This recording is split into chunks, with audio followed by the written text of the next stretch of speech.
A silent city sleeps beneath the jungle canopy. The story of the classic Maya collapse is far more than a vanished empire. It is a detective story written in mud and stone. By the end, you will understand exactly how a changing climate and a damaged environment can dismantle a brilliant society. We will follow the clues scientists are finding in ancient lake beds and lost cities, revealing a chain reaction of drought, deforestation, and political failure. What does the fate of a civilization 1,000 years old have to do with us today? The heart of this world beat in places like Tikal, a city of stone pyramids piercing the jungle sky. By the 8th century, it was a place of profound energy. The air hummed with the sounds of a society at its peak. In the grand plazas, scribes recorded histories and astronomical calculations using the most advanced writing system in the Americas. Nearby, artisans traded finely painted pottery, while farmers brought harvests from carefully managed fields to bustling markets.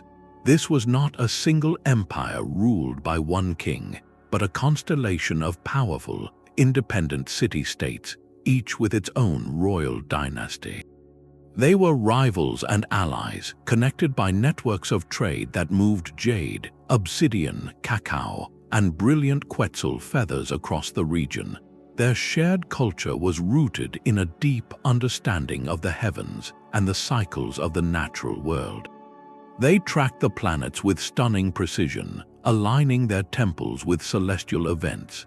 Their calendar system was so accurate it still inspires awe today. This intellectual flourishing was made possible by their mastery of a difficult environment. The Maya homeland is not a place of gentle, fertile plains. It is a seasonal tropical forest where heavy rains are followed by months of dry heat.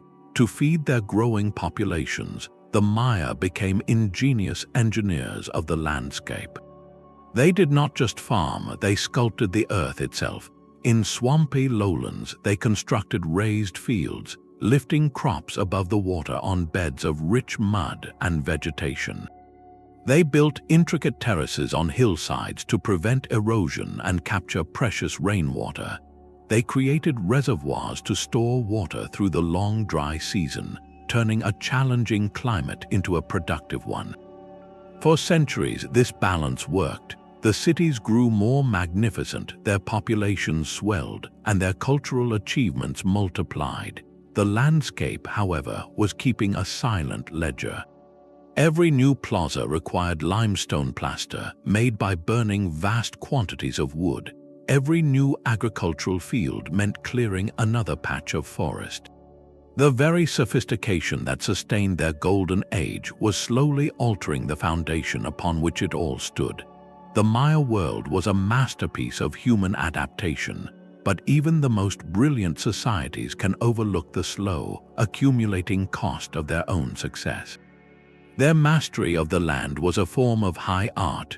Picture the milpa, a single plot of earth humming with life. Corn stalks rose tall, beans climbed their sturdy stems, and squash vines spread across the ground, their broad leaves keeping the soil moist and cool.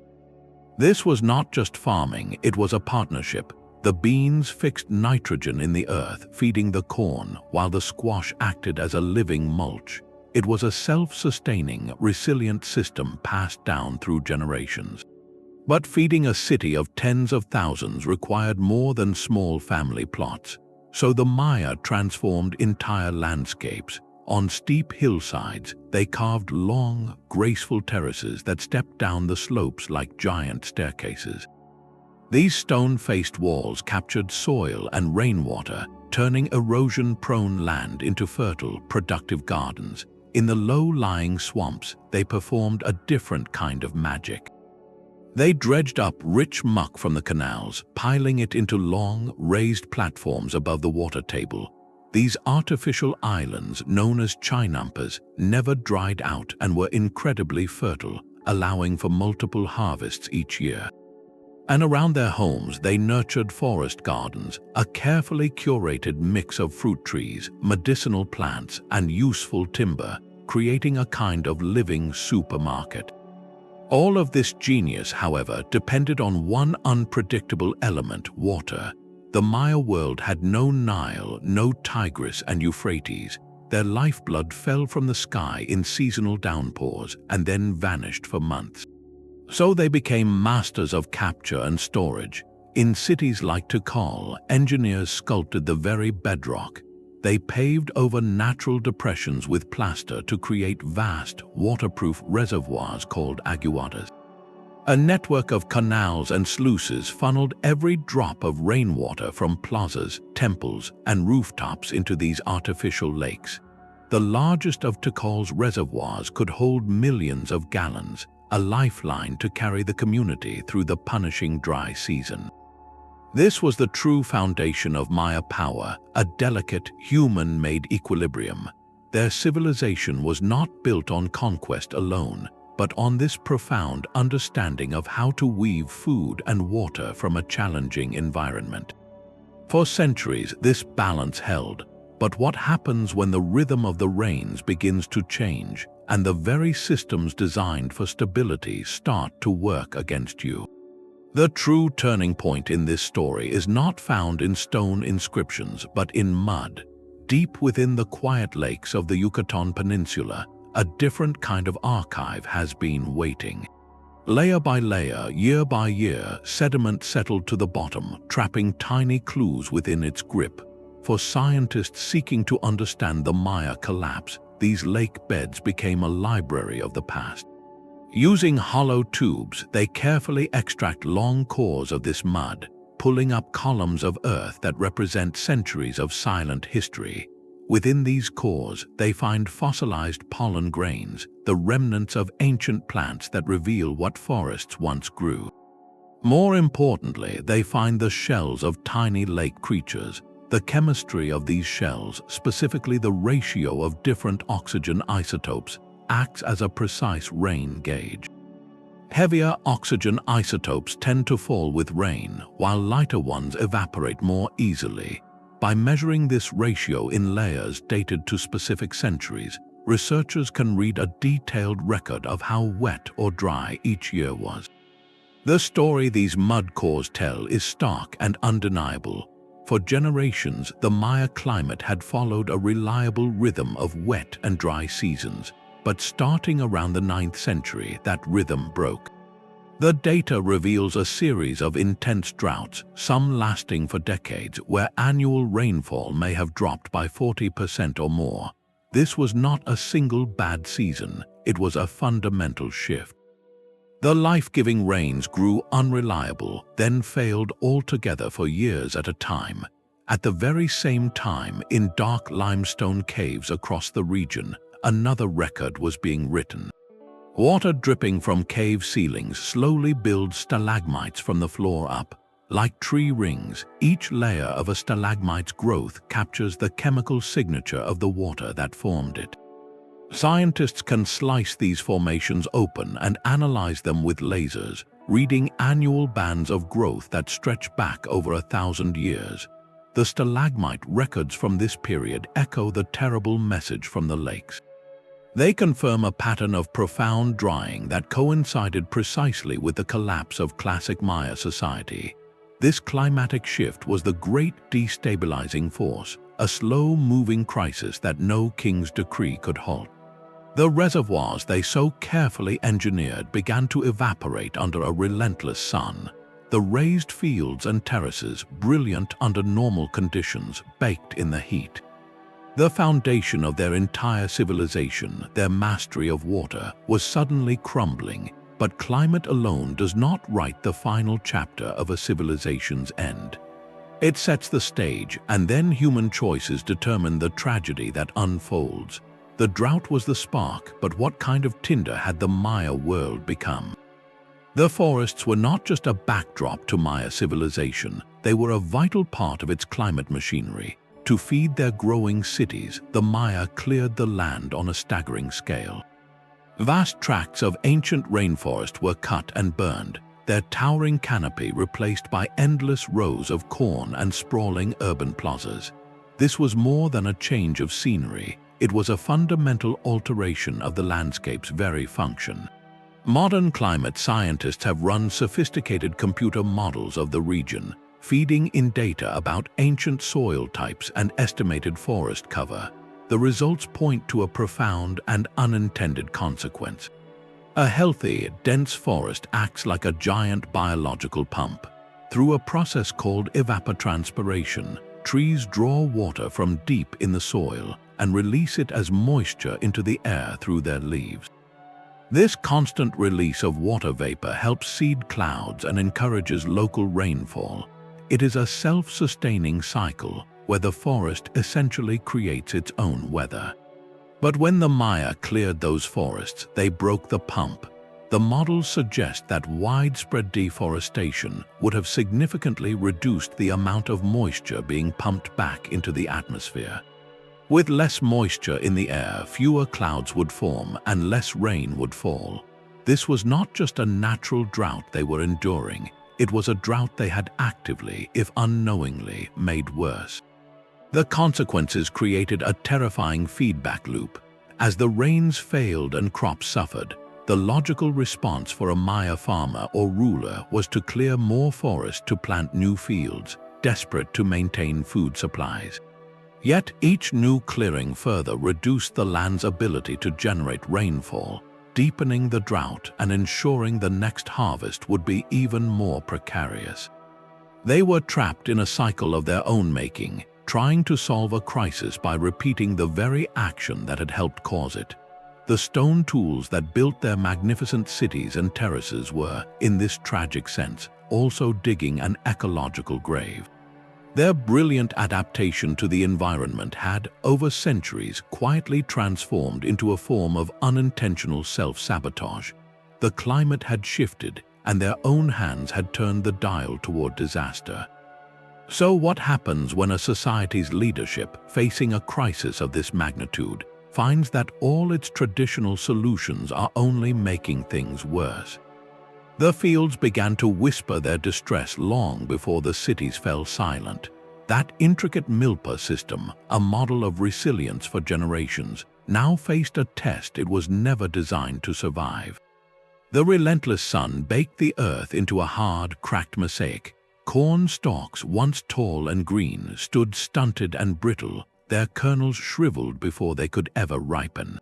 The beans had nothing to climb, and the squash leaves curled inward, offering no shade. This was the first and most fundamental rupture in the Maya world. Their brilliant agricultural adaptations were engineered for a climate with predictable rhythms, a dance of wet and dry that they had mastered. But the prolonged droughts, intensified by their own deforestation, changed the music entirely. The systems that had sustained millions began to work in reverse. Those meticulously engineered reservoirs, the heart of every major city, faced a slow, grim fate. With less rain falling, less water flowed in. Under the scorching heat, evaporation accelerated, shrinking these artificial lakes day by day. At the same time, with the protective forest cover gone, the exposed soil around them eroded more easily. Wind and the occasional, now torrential downpour washed silt into the reservoirs, filling them from the bottom up with mud. What remained was often a shallow, stagnant pond, not a life-saving reserve. A city's water supply, meant to last for months, could vanish in weeks. The failure was comprehensive. Maize, the sacred staple that was both food and a cornerstone of their identity, simply could not endure such conditions year after year. This was not a single famine, a hardship that a society might rally and recover from. It was a creeping, multi-generational disaster. The very foundation of daily life, the reliable arrival of the harvest, crumbled away. As hunger became a constant shadow in more and more households, the basic trust that holds any society together began to dissolve. Why follow a king who could no longer command the reins? Why contribute labor to a temple when your own children needed food? the social contract, woven from centuries of shared belief and mutual obligation, started to fray at the edges. This agricultural collapse was the silent, grinding pressure that made every other structure in their world more fragile. When the foundation is starving, how long can the palace above it possibly stand? The king's most sacred duty was to maintain the balance of the world.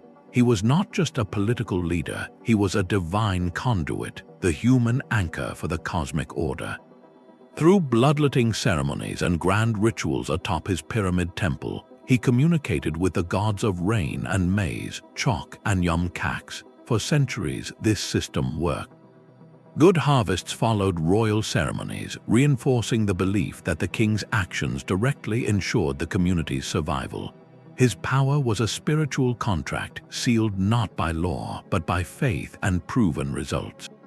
Then the droughts began. The king would have performed the rituals with even greater fervor, offering precious jade, his own blood, perhaps even more profound sacrifices, pleading with the heavens. And the sky would have remained a hard, cloudless blue day after searing day. The reservoirs sank lower, the fields produced dust. The spiritual contract was broken in the most public way imaginable. When the divine intermediary could no longer deliver the one thing his people needed most, his authority evaporated faster than the last puddles in the palace reservoir. The populace did not see a god struggling against an unseen force. They saw a failure, the foundational myth of the kingdom, that the king's very being guaranteed prosperity, collapsed under the weight of reality. This loss of faith was catastrophic. It meant that the labor taxes used to build monuments could no longer be justified. It meant that the centralized storage and redistribution of food, a key royal function, broke down as stores vanished. Why obey a ruler who has lost the favor of the gods? The social glue that held the city-state together simply dissolved. In this atmosphere of desperation and broken trust, the long-standing rivalry between cities took on a new, darker character. Warfare among the Maya was not new. It was a chronic feature of their political landscape, often conducted for capturing nobles for ritual purposes or for asserting regional dominance. But as resources dwindled, these conflicts likely shifted from ritualized campaigns to brutal struggles over the last remaining arable land, functional springs, and secure trade routes.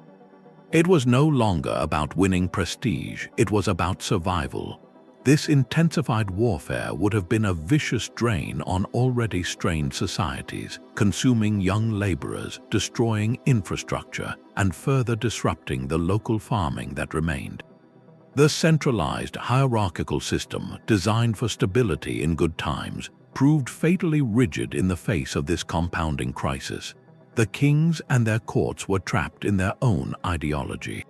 Their entire toolkit for solving problems involved more ritual, more monument building to showcase their divine power, more warfare to capture rivals and resources. None of these actions addressed the core ecological and agricultural disaster. In fact, they often made it worse, diverting critical labor away from farming and further depleting forests for lime plaster.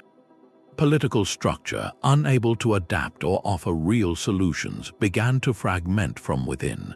Nobles in outlying districts, seeing the central authority weaken, may have stopped sending tribute and effectively seceded.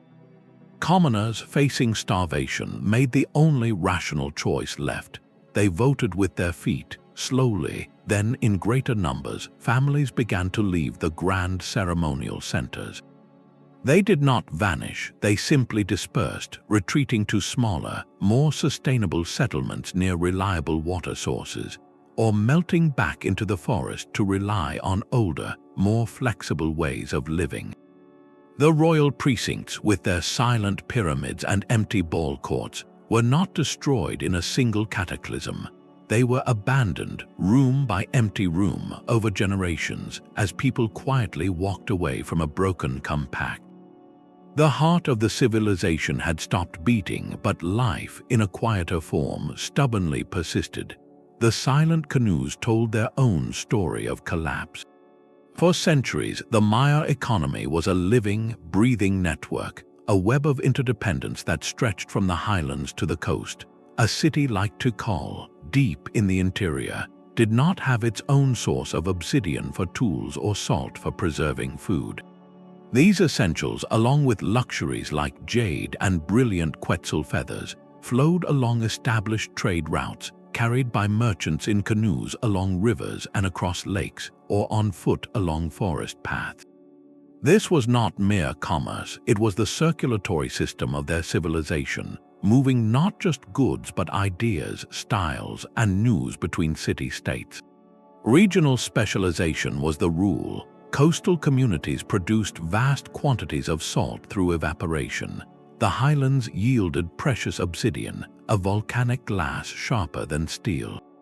The lowlands cultivated the prized cacao beans used as currency and for ritual drinks. This system created a shared prosperity, binding distant kingdoms into a single economic sphere. Then the droughts came, and this intricate web began to snap strand by strand. The first blow was to transportation itself. Rivers and canals, the vital highways for bulk goods like salt and grain, grew shallow and unnavigable as water levels plummeted. What was once a reliable waterway became a muddy trench, impossible for laden canoes to traverse. Overland routes became equally perilous, but for a different reason. As city-states grew desperate and turned inward, the old rules of safe passage broke down. Traveling merchant groups, once protected by mutual interest, now became targets for bands seeking to seize scarce resources. Trade became too difficult, too dangerous. One by one, the connections were severed. Imagine the bustling marketplace in a major city, once vibrant with the chatter of barter. The stalls that once displayed gleaming black obsidian blades, packets of precious salt, and sacks of cacao beans now stood empty. The silence in that marketplace was deafening, a signal of systemic failure. The collapse of trade had a cascading effect that reached every level of society. For the elite, it meant the loss of the symbolic goods that displayed their status and facilitated royal gifts and alliances. Without jade and feathers, the visual language of power grew dim.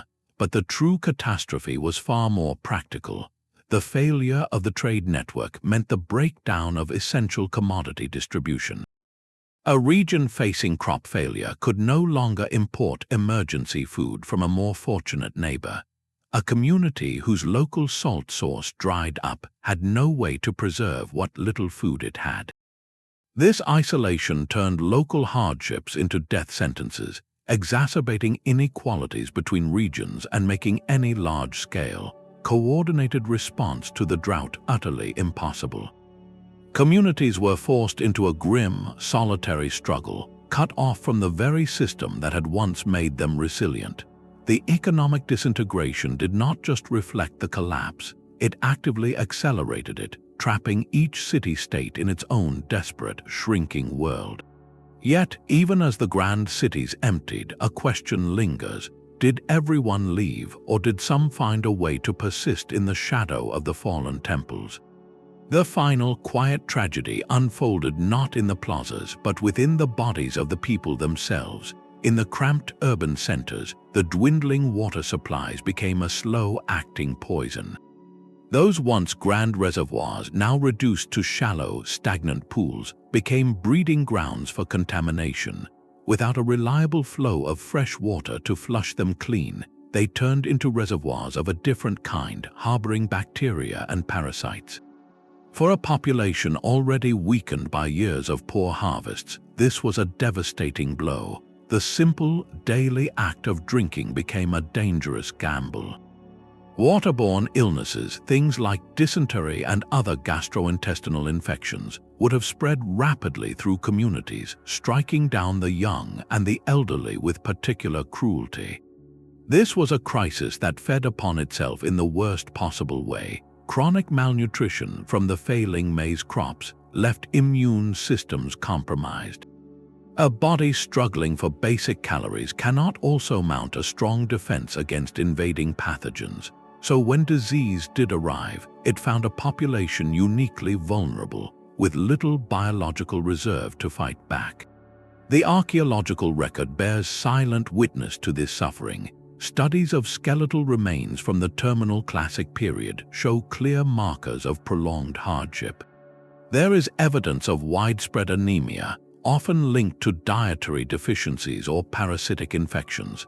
Lines of arrested growth in teeth and bones tell of childhoods repeatedly interrupted by periods of severe illness or famine.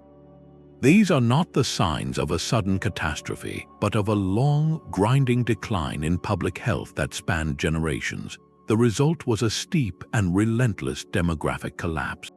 Mortality rates, especially among the most vulnerable, climbed sharply, but the crisis also struck at the very future of the society.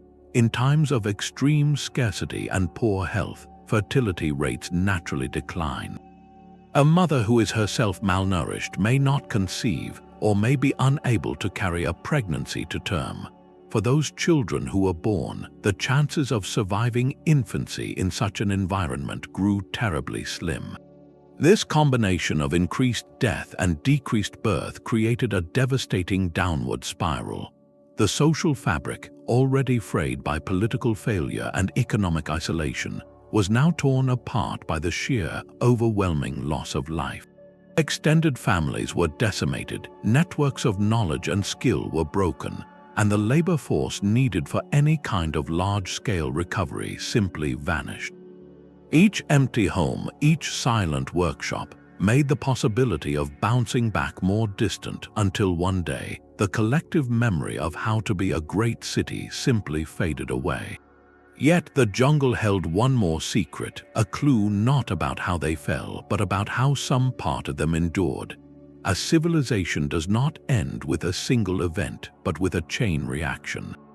The Maya collapse was not a mystery with one answer. It was a cascade of interdependent failures, each one making the next inevitable.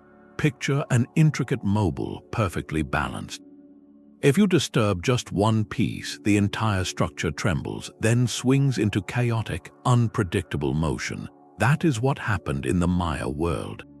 The first and most critical piece to shift was the agricultural foundation. As the relentless droughts baked the fields and silt filled the reservoirs, the reliable harvest vanished. This was strain one, a profound food crisis that crept into every home. Famine does not just cause hunger, it erodes the very glue of society. When a king's most sacred duty was to ensure the maize grew, and the maize failed year after year, his divine authority evaporated. This was strain two, a total collapse of political and spiritual legitimacy. With central authority broken, the old rules dissolved. The safe passage for merchants vanished, replaced by suspicion and conflict over the last scraps of resources. The vital trade networks that moved salt, obsidian, and emergency food between regions snapped. This was strain three, economic isolation. Now, a city facing a local crop failure was completely cut off, unable to import sustenance from a more fortunate neighbor. The result was strain 4, a devastating health and demographic crisis. Malnourished populations crowded around dwindling, contaminated water sources succumbed to illness. Birth rates plummeted as the physical toll of scarcity took hold. This was not a sequence of separate disasters, but a vicious, amplifying cycle. The famine weakened the political system. The broken politics disrupted trade. The failed trade intensified local famines, and the resulting health collapse made any recovery impossible. There was no single killer blow from outside. Instead, the civilization was overwhelmed by a series of internal feedback loops, each strain turning the screw tighter. Their capacity to adapt, so brilliant for centuries, was finally exhausted by problems that reinforced each other at every turn. This systemic view moves us beyond simple stories of invasion or drought. It reveals a deeper, more haunting truth about complex societies and the fragile balance they must always maintain. Tikal's grandeur was a monument to its mastery of water. This city of perhaps 100,000 people sat atop a porous limestone ridge with no major rivers flowing through it. Its entire existence was an act of hydrological defiance. Engineers transformed the very landscape into a catchment system, channeling every drop of rain from paved plazas and plastered temple roofs into a network of 10 massive reservoirs. At its height, Tikal's water storage capacity was staggering, holding enough to sustain the population through months of dry heat. This artificial watershed was the city's true beating heart, more vital than any single temple. But that heart grew sick, and then it stopped. Sediment cores pulled from the bottom of the palace reservoir and the temple reservoir tell a grim story of decline. The layers of mud reveal a timeline of trouble. First came a thick influx of silt soil that had once been held in place by tree roots on the surrounding hills. As forests were cleared for more agriculture and for the lime plaster to coat ever grander buildings, the exposed earth washed away with every storm, filling the reservoirs from the bottom up. Then, in the sediment layers dated to the 9th century, scientists find evidence of dense algae blooms. These blooms thrive in warm, stagnant, nutrient-rich water, exactly the conditions of a shrinking reservoir choked with fertilizing runoff. The water would have turned foul, undrinkable, a breeding ground for illness. Finally, the sediment simply stops, replaced by layers of dry, compacted earth. The reservoirs, for the first time in centuries, had completely dried out. The silence that followed is etched in stone. The last dated monument erected in the city's Great Plaza bears the year 869. After that, the stelae stand blank. The practice of recording the king's deeds, his victories, his sacred rituals, simply ceased. It is as if the city's voice was suddenly cut off. This was not a planned departure, it was a systems failure of the highest order. With the reservoirs gone, the social contract dissolved entirely. The king could no longer provide the one thing that justified his rule. The dense urban population could not be sustained. Some individuals undoubtedly succumbed to the combined pressures of thirst, hunger, and disease, but many, perhaps most, made a rational choice for survival. They dispersed, families packed what they could carry and retreated into the hinterlands, to smaller villages near remaining cenotes or reliable springs, reverting to a simpler, more mobile way of life that did not depend on a broken, centralized system. The grand causeways grew quiet. The palace courtyards echoed only with the calls of howler monkeys. The jungle, patient and relentless, began its slow work of reclamation, vines threading into stonework, roots prying apart plaster. Tikal's fate is a profound lesson in the nature of true power. Its kings commanded armies, commissioned cosmic temples, and claimed descent from gods. Yet their authority ultimately flowed not from stone or lineage, but from their ability to guarantee the water in the reservoir. When that failed, everything else, no matter how magnificent, turned to dust. Copán was a kingdom carved in poetry. Nestled in a lush, narrow valley, it became renowned not for towering pyramids, but for the breathtaking beauty of its stonework. Its artisans produced some of the most intricate sculptures and hieroglyphic stairways in the entire Maya world, a testament to a court that valued artistic expression as a supreme form of power. For generations, this valley seemed a paradise, a fertile cradle that supported a sophisticated urban center. Yet, beneath the surface of this artistic golden age, a slower, more insidious story was unfolding, written not in glyphs but in the very soil under their feet. The splendor of Copán was built on a foundation that was quietly, steadily washing away. Scientific analysis of the Copán Valley tells a stark tale of environmental mismanagement. To feed its population and to fuel the constant demand for construction, the people of Copán cleared the forested hillsides that surrounded their city. Trees were felled to create new farmland on the slopes, and in even greater numbers, to feed the fires needed to produce lime plaster. Making plaster was an incredibly fuel-intensive process, requiring massive amounts of wood to burn limestone into powder. This deforestation had an immediate and catastrophic consequence. Without the deep, binding roots of trees to hold it in place, the rich topsoil on those steep valley slopes became vulnerable. When the seasonal rains came, they did not gently water the fields. Instead, torrents of water cascaded down the denuded hillsides, acting as a liquid bulldozer. They grabbed hold of the exposed soil and carried it downhill in thick, destructive flows. The river running through Copán, once a life-giving resource, turned into a churning ribbon of mud. This process of severe erosion created a devastating double blow. First, it stripped the hillsides themselves of their fertility, ruining the very farms the clearing was meant to create. Second, and more critically, all that eroded soil had to go somewhere. It was deposited directly onto the flat, fertile farmlands on the valley floor, the city's agricultural heartland.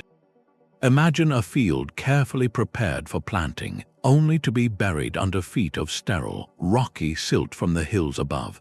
The good soil was literally smothered by the bad. The kingdom's food production capacity was not just diminished, it was physically buried. Here, the environmental feedback loop was terrifyingly direct and local. Deforestation did not just potentially alter rainfall patterns over generations, it immediately destroyed the land's ability to sustain life within a single lifetime.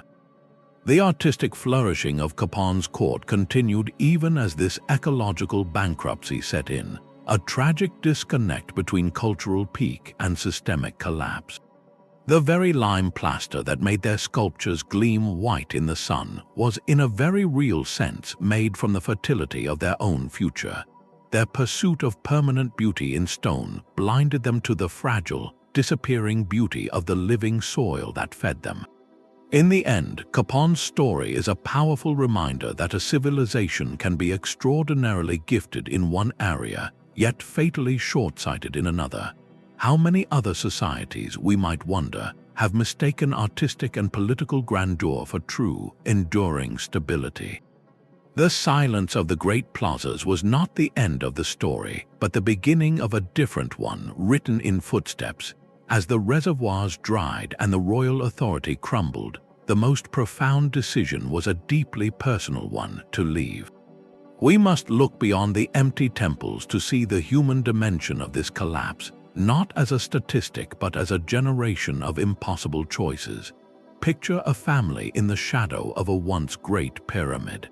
The plaster is cracking, the last stores of maize are gone, and the water jar comes back from the reservoir half empty and foul-smelling. The elders speak of a spring 2 weeks' walk to the north, or of coastal relatives who might take them in. So they gather what they can carry: the small heirlooms, the tools, the seeds of the most drought-resistant squash. They take one last look at the home of their ancestors, and then they turn their backs on the stone city, melting into the green wall of the encroaching jungle. This was not a mass exodus ordered by a king, but 1,000 private journeys of survival. The collapse was not an extinction of a people, but a dramatic and painful transformation of their world. As the old heartland cities emptied, people did not vanish, they moved. There was a great regional reorganization of population. Many migrated northward to the Pook Hills, an area with better access to groundwater through natural sinkholes called cenotes. Others moved towards the coasts, where fishing and salt production offered alternative livelihoods and where water sources were more reliable. These movements were not random. They were strategic adaptations to a changed environment, a collective search for stability after the failure of the monumental system. Yet this period of migration and scarcity also brought profound hardship and likely increased conflict. With the collapse of central authority and the formal rules of warfare, the struggle over the last productive lands or secure water sources would have descended into a more desperate, fragmented violence. It was no longer about capturing nobles for ritual purposes, but about securing the basic means of life for one's own family or village. This societal breakdown, This shift from organized warfare to local resource conflict represents one of the darkest chapters of the transformation. Through this upheaval, the very identity of what it meant to be Maya was being rewritten. For centuries, their collective identity had been centered on the divine king, the royal court, and the sacred ceremonial center. Your place in the cosmos was defined by your relationship to that stone pyramid at the heart of your world. When those pyramids were abandoned, that central pillar of identity dissolved. The elaborate courtly culture, the patronage of complex art and hieroglyphic texts, the vast economic networks all faded. What emerged in the following centuries were new social formations, smaller, more flexible, and less centralized.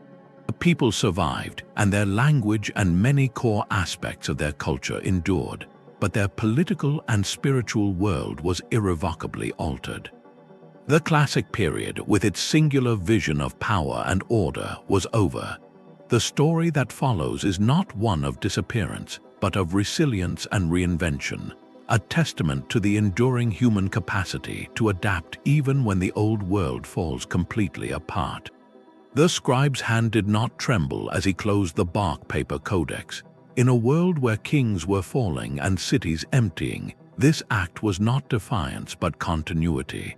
He carefully wrapped the painted book, preserving the stories of creation, the movements of Venus, and the proper rites for the rain god Choc. This knowledge was not stone, it could not be abandoned. It was carried in memory, in language, and in the practiced motions of daily life. The true story of the Maya is not one of disappearance, but of a profound and stubborn resilience. While the political model of the classic period shattered, the cultural core adapted and survived. The institution of the divine king who guaranteed cosmic order was gone, but the people's understanding of that cosmos endured. Think of it like a great tree struck by lightning. The tallest branches, the most visible and grandiose parts, were sheared away, but the deep root system and the sturdy trunk remained alive, ready to send out new growth in a different direction. This is precisely what happened across the Maya world in the centuries following the collapse, a period scholars call the post-classic. New centers of power and influence arose, but they operated on fundamentally different principles. In the northern Yucatán, where access to water through natural sinkholes called cenotes was more reliable, great cities like Chichen Itza flourished. Chichen Itza was not a revival of the old classic model. Its governance appears to have been more collective, less focused on a single, all-powerful dynastic ruler. Its famous temple of Kukulkan still honored the feathered serpent deity, showing the persistence of religious ideas, but the political expression of those ideas had transformed. The most profound survival was not in stone, but in speech and soil. The Mayan languages were never lost. Farmers, dispersed into smaller communities, continued to practice the essential wisdom of the milpa, that symbiotic planting of corn, beans, and squash. They adapted the technique to new environments, proving its timeless flexibility. The intricate calendar system, that masterpiece of astronomical observation, remained in use, guiding planting cycles and ceremonial life. The collapse was specifically a failure of a political and economic superstructure, the unsustainable combination of extreme centralization, monumental construction, and dense urban populations in an ecologically fragile landscape. When that structure buckled under drought and degradation, the culture simply stepped out from underneath it. It retreated to a smaller, more decentralized, and ultimately more sustainable scale. This distinction is everything. It teaches us that political systems and cultural knowledge are not the same thing. One can fail catastrophically while the other persists, evolves, and finds new ways to live. The Maya did not lose their identity when they walked away from Tikal or Copán. They carried it with them in their stories, their words, and their hands, proving that the most enduring legacies are often the ones that travel light. History is rarely a story with one villain. We love simple explanations, a single point of failure we can point to and say, there, that is what went wrong. But reality is messier and far more interesting. To understand the classic Maya collapse, we must resist that temptation entirely. It is not a mystery solved by choosing between climate change and human error, as if they were competing suspects in a lineup. The real answer lies in how these forces work together, amplifying each other's worst effects until the system could no longer bear the strain. Think of it like a house built on a hillside. A massive storm, the drought, rolls in and batters the structure. That is a serious problem. But if the builders had already weakened the hillside by removing trees, causing the soil to erode, then the foundation is compromised before the first raindrop even falls. And if the house itself is built with rigid, interconnected walls that cannot flex under pressure, then the entire thing is primed for a catastrophic failure. The storm is the trigger, but the collapse is the result of pre-existing vulnerabilities. This is the synergy that doomed the Maya world. The prolonged drought was the acute external shock. It was the great destabilizer, the changed condition that their society was not designed to withstand. But the severity of its impact was determined by what they had already done to their landscape. Widespread deforestation did more than just potentially reduce rainfall. It directly crippled their agricultural base through soil erosion, as we saw at Copán, and it removed the natural buffers that protect water sources. So when the drought hit, it hit a society that was already ecologically compromised, a patient already in a weakened state. The final, fatal element was the societal response, or rather, the lack of an effective one. The political and economic systems of the classic Maya were magnificent achievements, but they were built for stability and growth under predictable conditions. They were not designed for rapid adaptation. Faced with a multi-generational crisis, the ingrained responses of more royal ritual, more monument building, and more intense warfare for dwindling resources only deepened the crisis. The system's very strength, its centralized hierarchy and complex interdependence, became its greatest weakness. It could not pivot, it could not decentralize or simplify quickly enough. So we see a cascade, not a single cause. The drought stressed the agricultural system. The already degraded environment made that stress catastrophic. The rigid political structure could not innovate a solution, and the collapsing trade network prevented regions from helping each other. Each problem made the others worse, creating a feedback loop of failure. This is the crucial lesson. The Maya did not fall because of a secret invasion or a single act of folly. They were overwhelmed by a perfect storm where natural challenge and human limitation converged. And this forces us to ask a much more relevant question. How many of our own modern systems, for all their sophistication, might be silently building a similar kind of vulnerability, waiting for the wrong combination of stresses to reveal the cracks?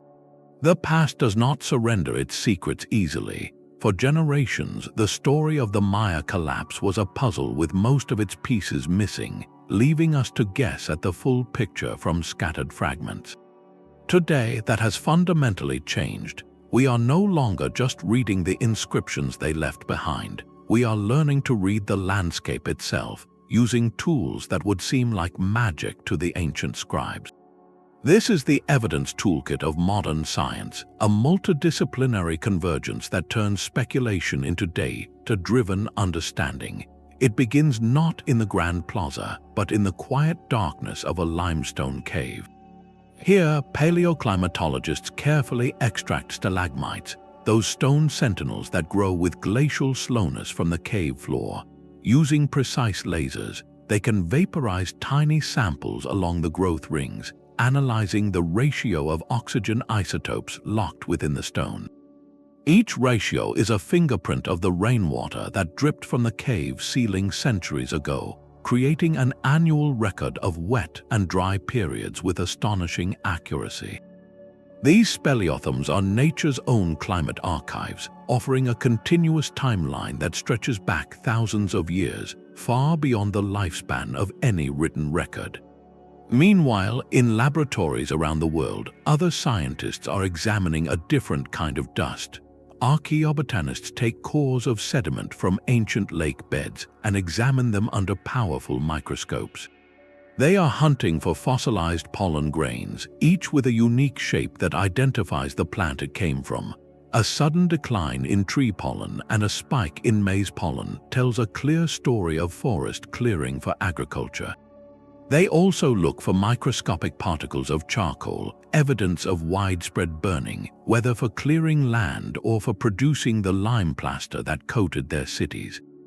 This botanical testimony reveals the changing face of the Maya world, season by season, century by century. On the ground, soil scientists examine the very earth the Maya walked on. They cut deep profiles into riverbanks and old reservoir beds, reading the layered history like a book. A thick band of sterile silt deposited atop rich, dark soil is a glaring signature of a catastrophic erosion event, a hillside that washed away after its trees were felled.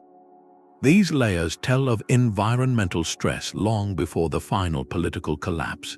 But perhaps the most revolutionary tool in the modern kit is LIDAR, which stands for light detection and ranging.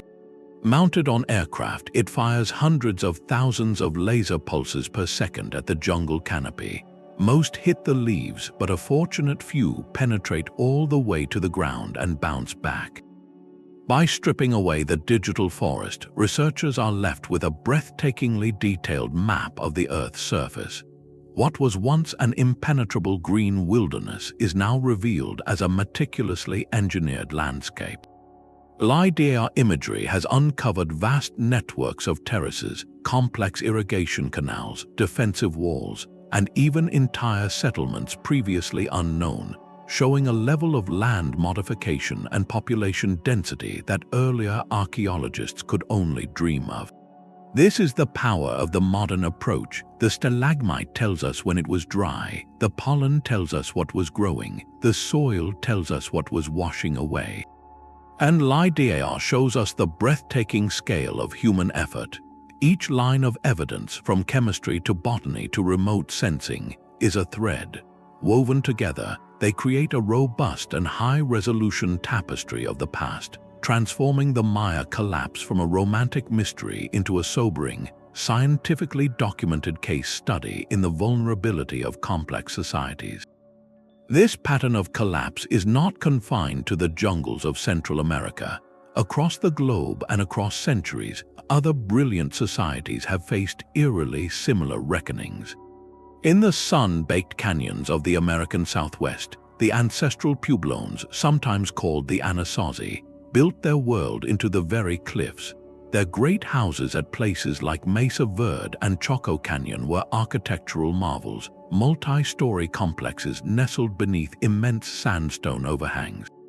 For generations, they thrived in a challenging, arid landscape through careful water conservation and extensive trade networks.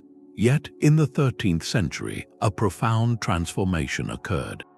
The great houses were gradually, systematically abandoned. The rooms were emptied, the kivas fell silent, and the people moved on. The primary driver, revealed in tree ring records, was a devastating period of drought known as the Great Drought, which gripped the region for decades. But as with the Maya, the drought was the trigger, not the sole cause. Research suggests that a combination of environmental strain from deforestation and soil depletion, coupled with shifting social dynamics and possibly conflict, made their society brittle. When the rains failed for a generation, their intricate adaptation to a dry world reached its breaking point. They did not vanish, they dispersed into smaller, more mobile communities, adapting their way of life to a new reality. A story of resilience that mirrors the Maya experience half a world away. An even more striking parallel emerges from the humid forests of Southeast Asia.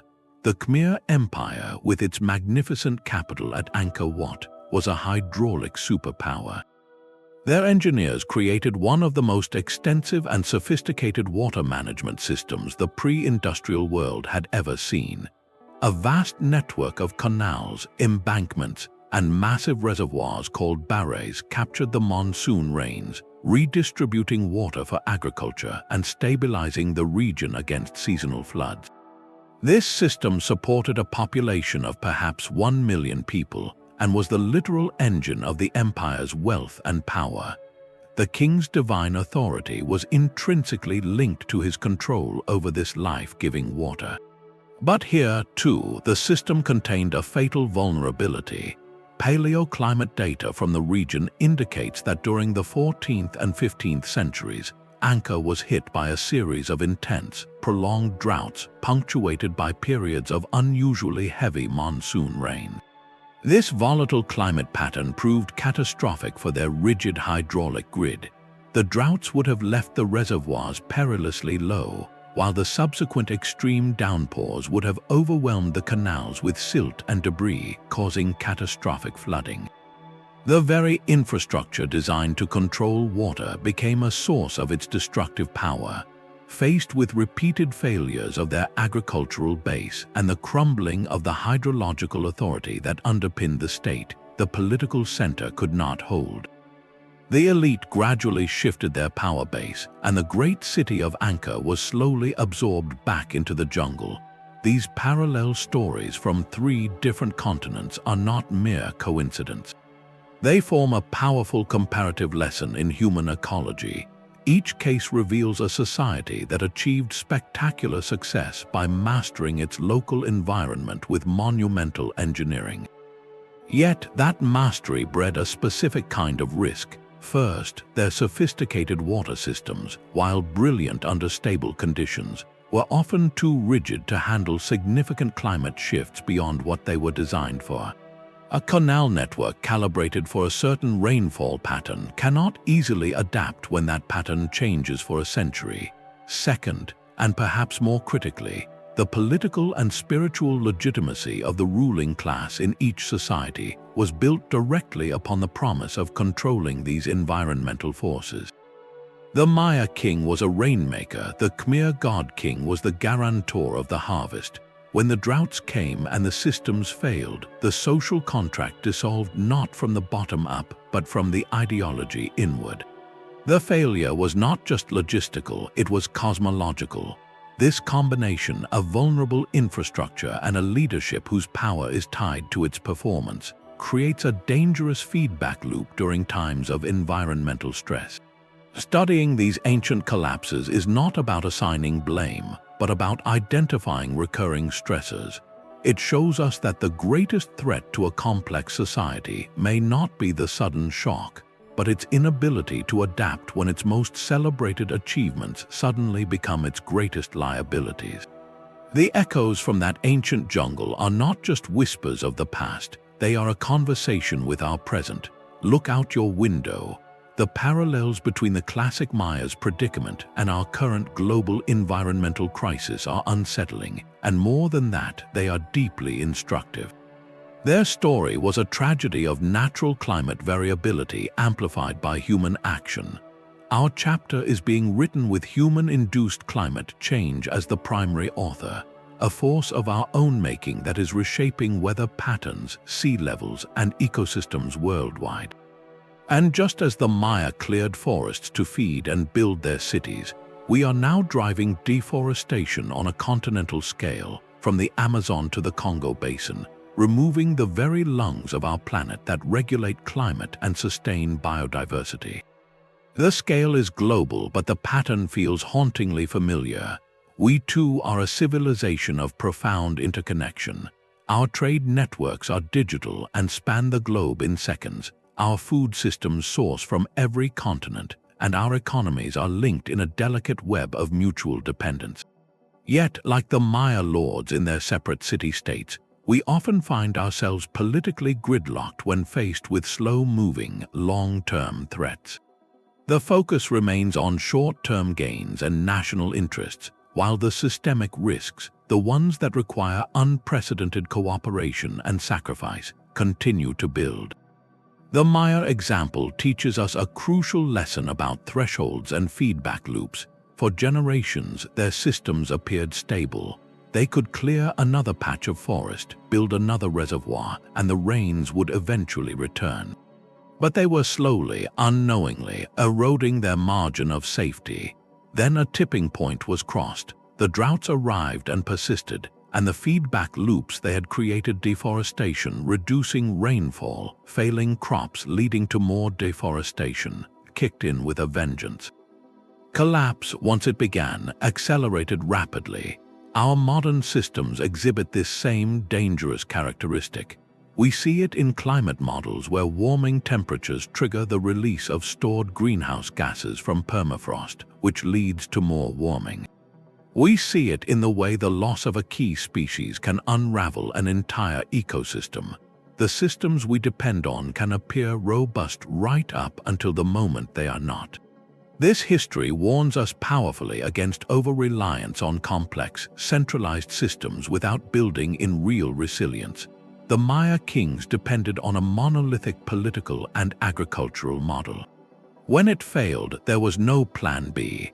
Our modern world is built on similarly centralized systems, from global supply chains for essential goods to energy grids that power entire regions.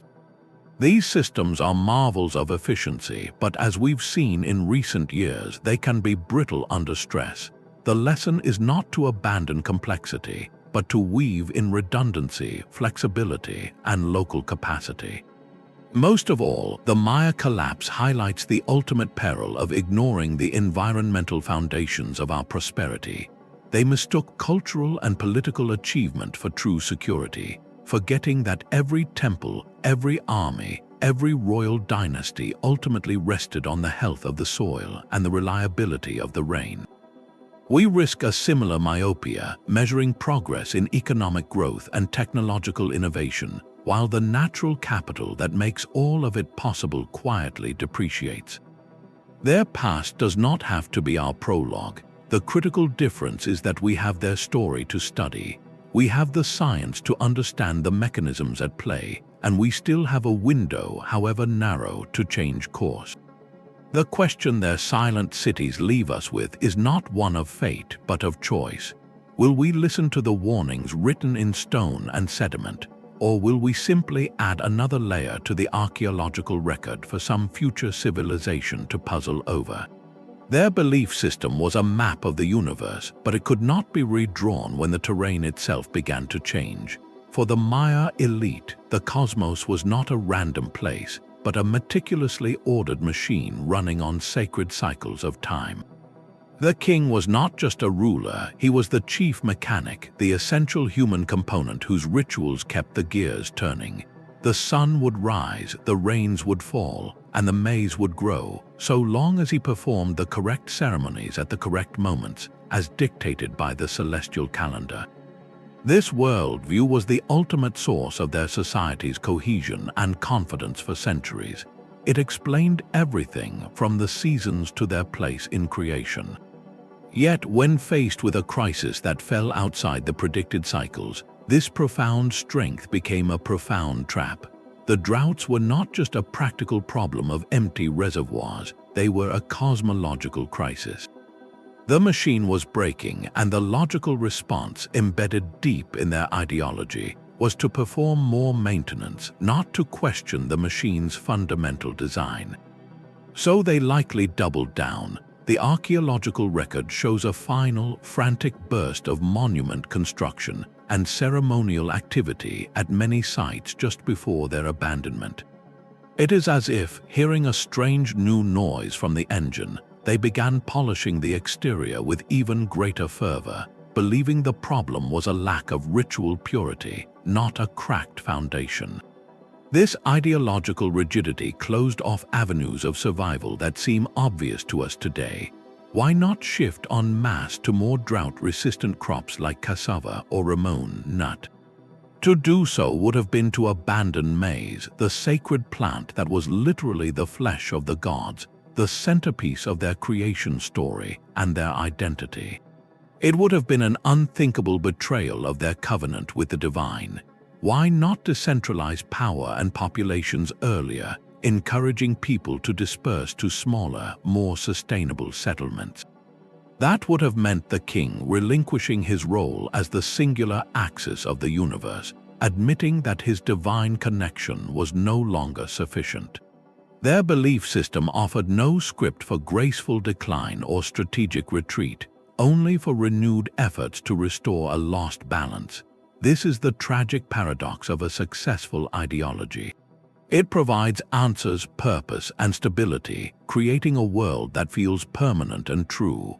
But when the external reality shifts dramatically, that same ideology can blind a society to the very solutions that could save it. The leaders were not foolish, they were faithful. They were following the only playbook they had ever known, a playbook written for a world that no longer existed. The final monuments they erected were not just testaments to their power, but to their unwavering belief in a system that was, by then, failing them completely. Their story asks us to consider what deeply held beliefs we cling to today, what maps of reality we follow so faithfully that we might not see when the path ahead has truly washed away. The weight of a city is a silent, accumulating force. For the classic Maya, their greatest achievement, the creation of dense, magnificent urban centers in the interior, slowly became their greatest liability. This was not a failure of ambition, but a collision with a fundamental ecological principle known as carrying capacity. Think of the land as a living table and the city as everything placed upon it. For generations, the Maya used brilliant engineering to expand that table, building terraces and reservoirs to hold more and more. They kept adding weight in the form of people, monuments, and plazas, and for a long time the table held. But every table, no matter how well built, has a limit. The carrying capacity is the maximum load it can bear without breaking. The Maya world, by the 8th century, was not just approaching that limit, it was living right on the edge of it. Their entire system was optimized for maximum output with almost no slack. The reservoirs were sized for predictable droughts, the fields calibrated for normal rainfall variations. It was a masterpiece of efficiency, but efficiency leaves no room for error. When the climate began its long, unpredictable shift, the system had no flexibility left to absorb the shock. The margin for error had been used up, consumed by centuries of success. A city like Tikal, with its 100,000 people, was a phenomenal achievement, but it was also an ecological tightrope walk. Every new citizen required more water, more food, more cleared land, more plaster made from burned limestone. The very mechanisms that allowed such growth, the intensive agriculture and complex water management, were stretched so thin that any disruption became catastrophic. A single season of failed rains would have been a hardship. Decades of drought, arriving when the population was at its historical peak, became an existential crisis. The carrying capacity of the land under the new climatic reality had suddenly plummeted, but the population could not adjust quickly enough. This reveals a painful paradox of civilization. The measures that enable growth and grandeur, the technological triumphs that define an era, can also encourage a society to grow beyond what its environment can reliably support. The Maya did not consciously overshoot their limits. They innovated, they adapted, they built, and with each success they felt more secure, more capable of commanding their world. But by doing so, they gradually traded resilience for sheer productive power. They built a magnificent, high-performance engine, but one that could only run on a very specific and increasingly scarce kind of fuel. When that fuel began to run out, the engine seized. Their story is a powerful reminder that sustainability is not about the maximum you can extract from a system in good times, but about what that system can endure through the inevitable bad times. How much weight, we might wonder, can our own global table bear before we too feel the first faint tremors of strain? The forest did not forget what had been done to it. In the centuries following the abandonment of the great cities, a profound silence settled over the plazas, broken only by the calls of birds and the rustle of leaves. The jungle, in its patient and relentless way, began to reclaim its own. Ceiba trees sent roots like stone fingers into the foundations of temples. Thick vines, heavy with orchids, slowly draped themselves over carved stelae, obscuring the faces of forgotten kings. From a distance, this would appear to be a simple story of nature's triumph, a verdant blanket smoothing over the wrinkles of human history. But the truth beneath that green canopy was far more complex, and it reveals that a civilization's collapse is not a full erasure, but a transformation that the land itself remembers. When the last families walked away from places like Tikal or Copán, they left behind more than empty buildings. They left an exhausted landscape. Centuries of intensive farming, coupled with the widespread clearing of forests for fuel and plaster, had stripped hillsides of their protective soil. The intricate terraces that once held that soil in place now lay untended, and with each seasonal rain, more of the land's fertility washed away into silent rivers. The environment the jungle returned to was not the pristine, ancient rainforest that had existed before the Maya rose to power. It was a wounded version of itself. Some scientific studies of soil cores and pollen records suggest that in many areas, the forest that grew back was different. It was often dominated by a smaller number of hardy, fast-growing tree species, while the incredible diversity of the original mature rainforest, with its countless types of plants, insects, and animals all interconnected, struggled to re-establish itself. This new growth could look lush and vibrant from afar, but ecologically it was a shadow of its former self. Researchers sometimes refer to such areas as a green desert, a place that appears fertile but actually supports a much simpler, less resilient web of life. The legacy of that ancient land management is still written into the earth today.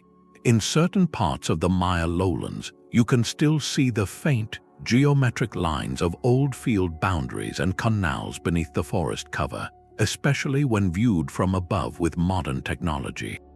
The soil in these areas often remains thinner and less nutrient-rich than in regions that were never intensively farmed. This demonstrates a crucial and sobering idea that the environmental impact of a society can far outlive its political structures, its language, and even the memory of its people. The scars on the land are deep and slow to heal, with some estimates suggesting that full ecological recovery from such large-scale alteration could take many thousands of years. The stage was permanently altered, meaning that any future societies hoping to live in that same space would encounter a different and often more challenging set of natural conditions than their predecessors. The Maya collapse, therefore, is not an event that ended in the 9th century. In a very real sense, it is an ongoing process, a long, slow conversation between a wounded landscape and the relentless, patient force of life trying to mend what was broken. This lingering footprint asks us to consider what lasting marks our own civilization is imprinting upon the earth, and what kind of world we are leaving for those who will one day walk among the silent monuments of our own age. Scholarship is a conversation, not a decree. While the evidence for a climate and environmental trigger is compelling, the halls of research echo with other thoughtful voices, each adding a crucial piece to this intricate puzzle. Some historians point to the nature of Maya warfare, suggesting it evolved from a ritualized contest between elites into something far more devastating. As resources vanished and desperation grew, conflicts may have shifted from capturing nobles for ceremony to campaigns of outright territorial conquest and destruction, aimed at seizing the last fertile valleys or secure water sources.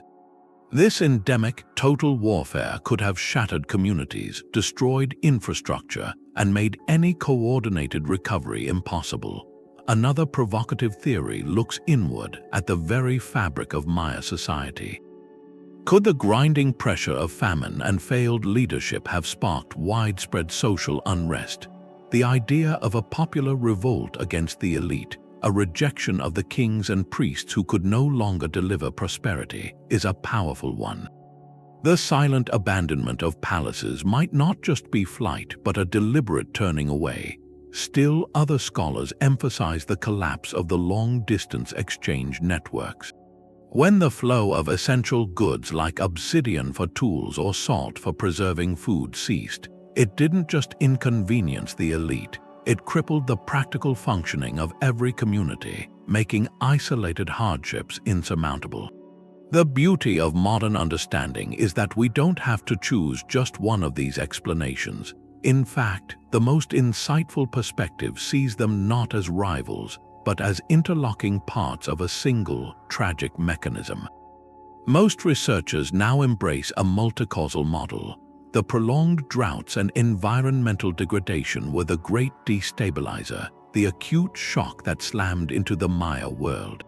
But the severity of the collapse was determined by how that shock interacted with pre-existing social, political, and economic vulnerabilities. Think of it like a bridge. The environmental stress was the massive flood that battered the structure, but if the bridge's supports were already weakened by internal corrosion, or if its design lacked flexibility, then the flood would find every flaw and exploit it. The drought did not act alone, it exposed every weakness. It turned chronic warfare into a fatal hemorrhage. It transformed trade disruptions into a death sentence for isolated cities. It converted simmering social inequities into a final, irreparable breach. This nuanced view, which holds multiple truths in balance, is the hallmark of a mature understanding of history. It moves us beyond the search for a simple villain and into the complex reality of how societies truly function and how they fail. It acknowledges that civilizations are ecosystems of ideas, power, and ecology, all vulnerable to a perfect storm. A single discipline can only tell part of the story. To truly understand the fate of the Maya, you need more than a trowel and a history book. You need the tools of a climatologist and the eyes of an ecologist. This is where modern research becomes so powerful, in the deliberate dismantling of academic walls. When a historian studying royal inscriptions sits down with a scientist who studies tree rings, or when an archaeologist mapping a city compares notes with an expert on soil erosion, something remarkable happens. The isolated facts begin to connect, forming a web of cause and effect that no single field could have revealed on its own.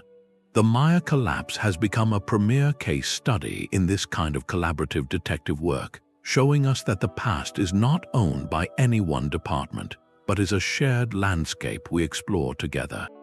Ecologists bring a crucial understanding of systems and feedback loops. They look at a forest and see more than trees. They see a living machine for regulating water and temperature. So when they examine the pollen record from a Maya lake bed and see a dramatic shift from diverse tree pollen to maize pollen and charcoal dust, they don't just see a change in plants. They see a broken pump. They can model how clearing that forest would have reduced the moisture pumped back into the air, how that would have suppressed local rainfall, and how that drought would have stressed the very farms that replaced the trees. This isn't speculation, it's applied systems science, revealing the unintended consequences of landscape change with a clarity that historical texts alone could never provide. Meanwhile, climate scientists contribute the long view, the planetary context. By analyzing those stalagmites from caves and sediment cores from ocean floors, they can reconstruct global climate patterns over millennia. They can show that the Maya droughts were not an isolated freak event, but part of broader hemispheric shifts, possibly linked to changes in ocean currents or solar activity. Their models help historians understand scale and probability. They can illustrate how a seemingly small increase in average temperature, just a degree or two, can dramatically alter atmospheric circulation, pushing rain bands away from some regions and concentrating them over others. This moves the discussion from why the rains failed here to how the entire climate system was rearranging itself, placing a local crisis within a global framework. This interdisciplinary fusion transforms history from a chronicle of events into an analysis of processes. We stop merely describing that the reservoirs dried up and the cities were abandoned. We start explaining the chain of decisions and environmental responses that made those outcomes inevitable. It allows us to ask deeper questions. Did the Maya have other options? Could they have recognized the feedback loops they were creating? The combined evidence suggests their options were severely limited by the very worldview and infrastructure that had brought them success. Their political system was built for monument building and ritual warfare, not for agile ecological management. Their belief system was anchored to maize and royal authority, not to drought-resistant crops and decentralized power. The collaboration between fields reveals not just what happened, but why certain paths were invisible to them. Ultimately, this approach turns the past into a profound laboratory.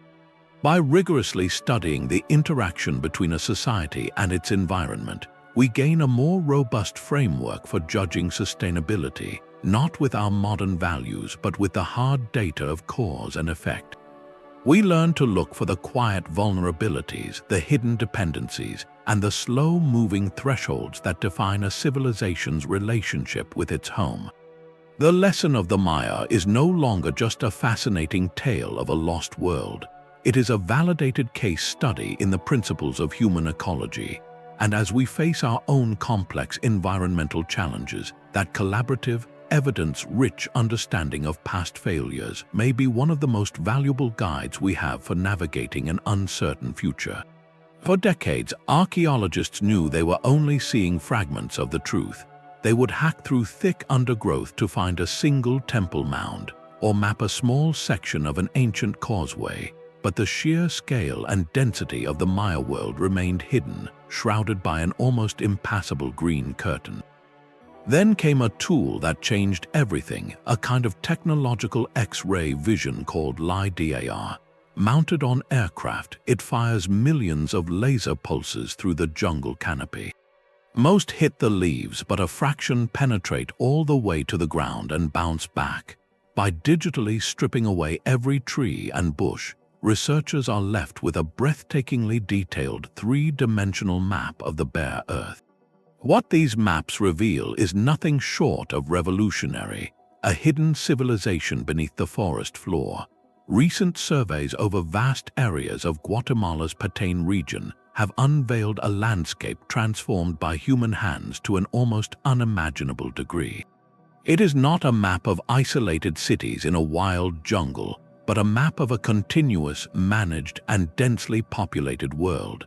The imagery shows a sprawling urban fabric where what we once thought were separate ceremonial centers are actually interconnected districts of a single, vast metropolis, linked by raised causeways that run straight as arrows for miles. The agricultural features are staggering in their scale and complexity. Vast networks of wetland fields, like a grid of canals and planting platforms, fan out around cities, showing an intensity of swamp reclamation far beyond previous estimates. Hillsides are entirely sculpted into intricate terraces, turning entire mountains into productive gardens. This was not a society living lightly on the land. It was a civilization that had completely engineered its environment for maximum output. This LIDAR evidence forces a dramatic recalibration of everything we thought we knew. Population estimates for the classic Maya have skyrocketed. Where scholars once guessed at a few million people across the entire region, the sheer density of houses, farmsteads, and roadways now suggests populations in the many tens of millions. Their agricultural intensity was not just sophisticated, it was colossal, a machine of food production operating at an industrial scale to feed those millions. This new understanding makes the subsequent collapse not just a political failure, but a demographic catastrophe of almost incomprehensible magnitude. The scale of the disaster now matches the scale of their achievement. The maps also reveal a darker story etched into the landscape during the terminal Classic period. LIDAR imagery clearly shows widespread defensive features that were nearly invisible from the ground. We see not just city walls, but remote hilltop fortresses, strategic watchtowers, and what appear to be systems of interconnected trenches and ramparts. These are not the monuments of confident kings, but the architecture of fear and protracted conflict. They hint at a society fragmenting under pressure, where communities were fortifying themselves against neighbors, and where the old rules of ritualized warfare had given way to a desperate struggle for security and resources. LIDAR has done more than fill in gaps in our knowledge. It has fundamentally redrawn the entire map of the classic Maya world, revealing both the breathtaking ambition of their civilization and the profound vulnerability that such a dense, interconnected system ultimately created. Their silent cities are not just ruins, they are a syllabus for our own survival. The collapse of the classic Maya offers a profound, if sobering, curriculum on the principles of sustainability, a set of lessons written not in theory, but in the hard reality of ecological and social failure. The first and perhaps most critical lesson is the danger of a monoculture, not just of crops but of systems. The Maya placed nearly all their ecological eggs in one fragile basket, a sophisticated but singular reliance on maize and centralized water storage. When the climate shifted, that entire basket tipped over. For us, this translates to the vital importance of diversification in our energy grids, our food sources, and our economic foundations. A society powered by a mix of renewables, fed by resilient local agriculture, and supported by multiple economic pathways is far less likely to be toppled by a single shock. Their story also warns powerfully against over-centralization. The Maya political and infrastructural model was a brilliant but rigid hierarchy.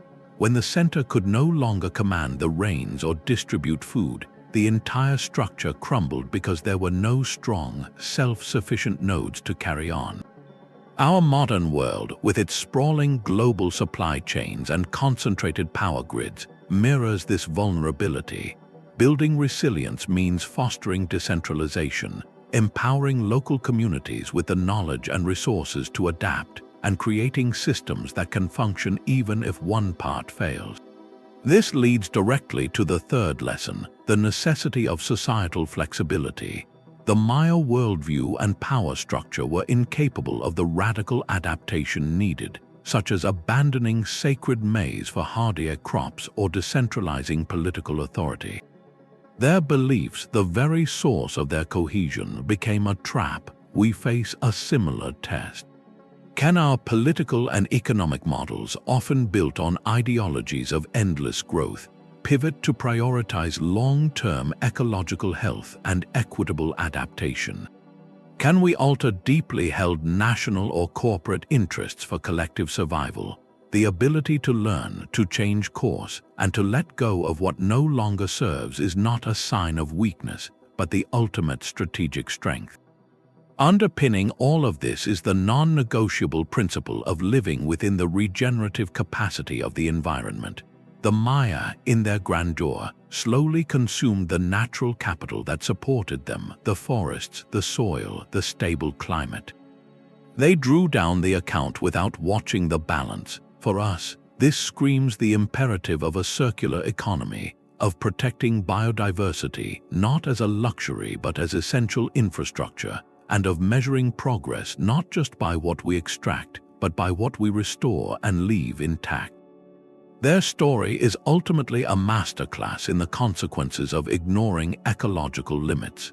Yet, within that warning lies a seed of hope, because we have the unique advantage of being able to read their final chapter.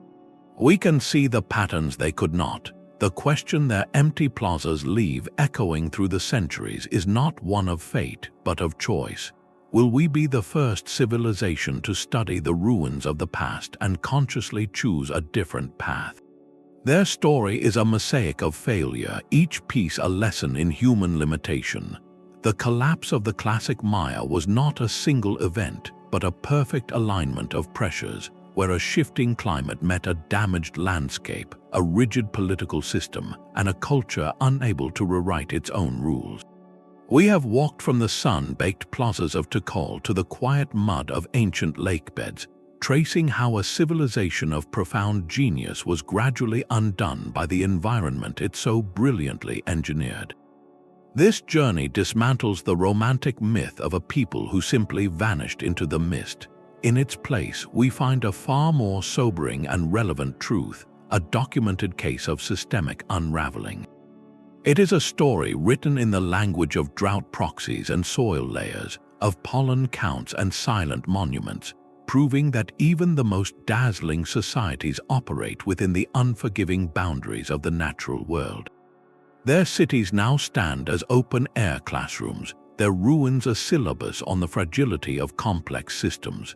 As we navigate our own era of environmental uncertainty, the Maya legacy whispers a persistent warning.